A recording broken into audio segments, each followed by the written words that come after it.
remember my confirmation class.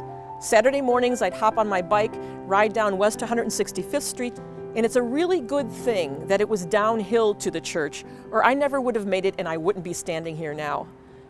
Sometimes people say catechism is wasted on the young, so we're studying it this year as the entire church. But one thing I was struck by, even as a ninth grader and even now, is how the catechism is actually an outward-looking document. For example, and this one was always wonderful when teaching catechism class, has anyone broken the fifth commandment, which is, yes, you shall not commit murder, or you shall not kill. And all of my classmates would say, no, we've never done that. And when I would teach confirmation, the same thing. But here's how Luther explains this. We are to fear and love God so that we neither endanger nor harm the lives of our neighbors, but instead help and support them in all life's needs. The Lutheran movement is not an inward-looking movement. Of course, we're grounded and based on our faith in Jesus Christ, nourished by the sacraments, sustained by weekly worship, but we're never just looking inward. In 2016, in June, I, along with others, gathered for the Lutheran World Federation Council meeting. We were in Wittenberg, Germany, and every day we would go to the Castle Church for worship. This is where Luther preached. The Castle Church. This was absolutely quintessential Reformation, wonderful history. But the most striking thing to me was listening to the Lutheran Bishop of Malaysia preaching in that same space that Luther had. The Lutheran movement has grown far beyond Europe and the United States. It's a worldwide movement in over 100 countries.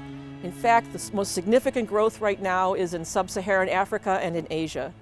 And the Lutheran movement now is something that has caught the imaginations, but also the hearts and minds of people to hear this message of the complete free gift of grace, that we don't have to earn nor can we deserve or be worthy of this. It's just a gift. This sets people free.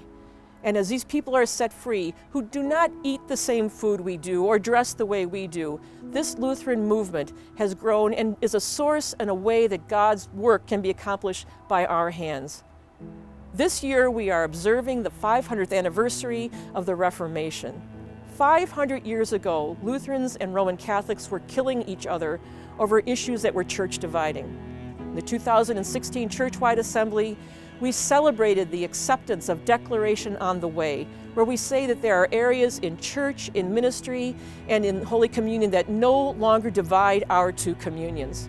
In the Called Forward Together in Christ process, you were very clear that the work that we do through Lutheran Disaster Response, through the ELCA World Hunger, and through other projects are deeply important to our understanding of ourselves as the Evangelical Lutheran Church in America. Over 90% of our congregations have some kind of a hunger ministry, a food pantry, a community garden, they support a food pantry, a clothes closet, and ELCA World Hunger is busy not only around the world, but in the United States, helping to make sure that people can be fed. We've been very active in the Amparo initiative, which says that when children come from Central America unaccompanied with not much on their backs, it's our joyful duty to act as a neighbor to these children of God. Luther used to call the church a mouth house, a Mundhaus, which means that people need to hear the good news of Jesus Christ. And to do that, we need to raise up leaders throughout the church. We know at this time that the church is changing, that we're having a large number of pastors and deacons going to be retiring, and we need leadership in this church, and leadership that's different from the way most of us grew up. It's not just up to the pastor or the deacon to share the good news of Jesus Christ. We need well-trained, well-educated, engaging people who are willing to talk about the gospel. Because, as St. Paul says, if they don't hear, how will they believe? The gospel word creates faith.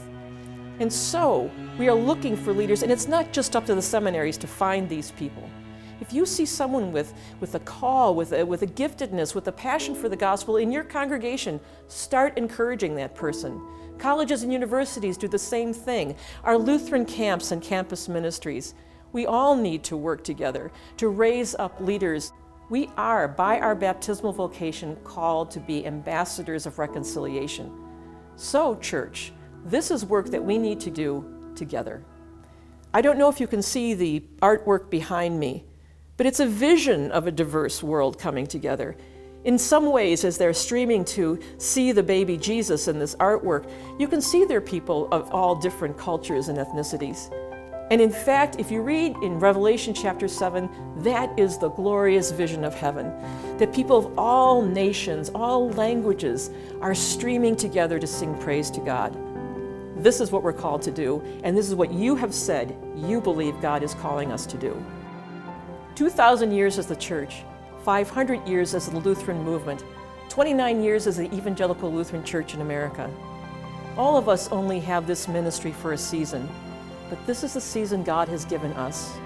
It will be exciting to see how we can be used to bring this wonderful news of freedom and life in the gospel.